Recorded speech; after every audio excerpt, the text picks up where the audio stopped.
Donc on va compléter ensemble le début de cette fiche de cours sur les fonctions affines qu'on fera la suite mercredi. Donc d'abord la définition, on prend deux nombres quelconques a et b. Le procédé qui à tout nombre x fait correspondre le nombre ax plus b s'appelle une fonction affine.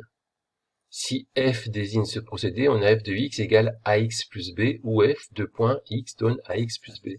Je te rappelle que lorsque c'était des fonctions linéaires, c'était une définition du même type, sauf qu'il n'y avait pas b, il y avait ax ici. Je multiplie x par a et j'ajoute b. C'est la caractéristique des fonctions affines. Alors, il s'agit de compléter des exemples. Là, je vais compléter en même temps que toi ici. Est-ce qu'ici on a une fonction affine? Est-ce que x donne 5x moins 7 fonction affine? Alors, je te laisse réfléchir.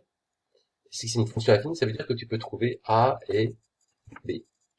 Eh bien oui, tu as réfléchi. Alors, c'est bien une fonction affine avec a égale 5, c'est bien 5x, et b égale moins 7, c'est plus moins 7. Donc on va écrire f est une fonction affine, f est une fonction affine, et puis on va justifier tout ceci. A égale 5 et b égale moins 7. Ça marche? C'est compris? Donc, première fonction affine avec a égale 5 et b égale moins 7. Ici, est-ce que la fonction g, qui a x associe 5x, est une fonction affine? Alors, je pense que intuitivement, tu te dis que non, parce que, ben non, il n'y a pas de b, c'est une fonction linéaire, ça. Eh ben, c'est une fonction linéaire, vrai, mais c'est aussi une fonction affine.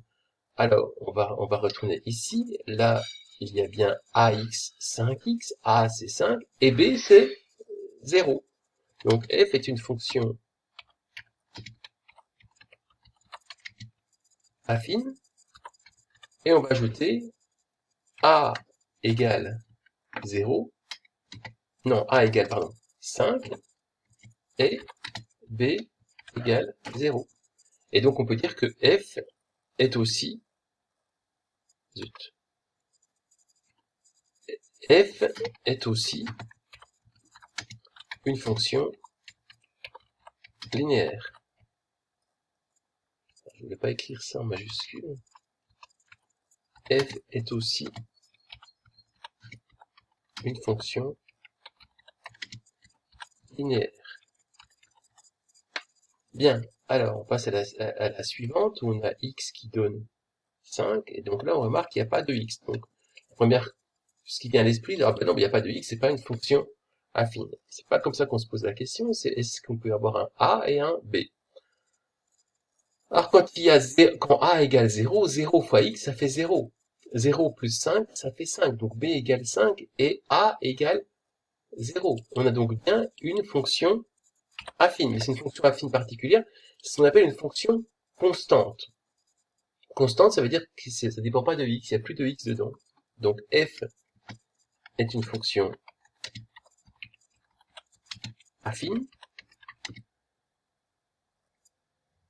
Alors, on a a égale 0 ici, et b égale 5.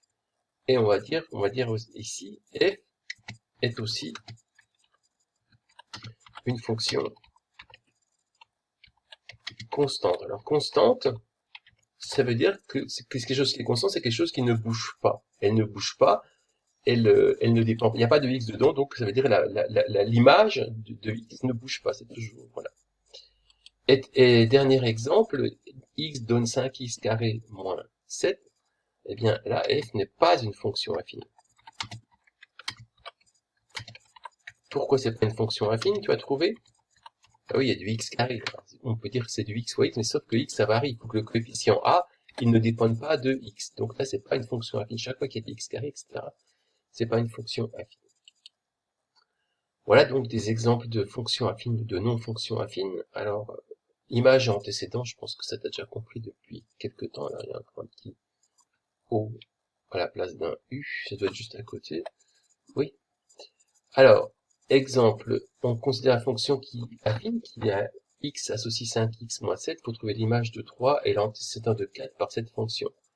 L'image de 3, c'est f de 3, on l'a déjà fait plein de fois, C'est 5 fois 3 moins 7, ce qui fait 8. Donc l'image de 3 par la fonction f est donc 8. Alors, l'antécédent de 4, c'est un peu plus complexe. Ça veut dire que c'est le nombre qui a pour image 4. Ça veut dire que le résultat est égal à 4. Donc, c'est 5x moins 7 qui vaut 4. On va mettre une petite flèche.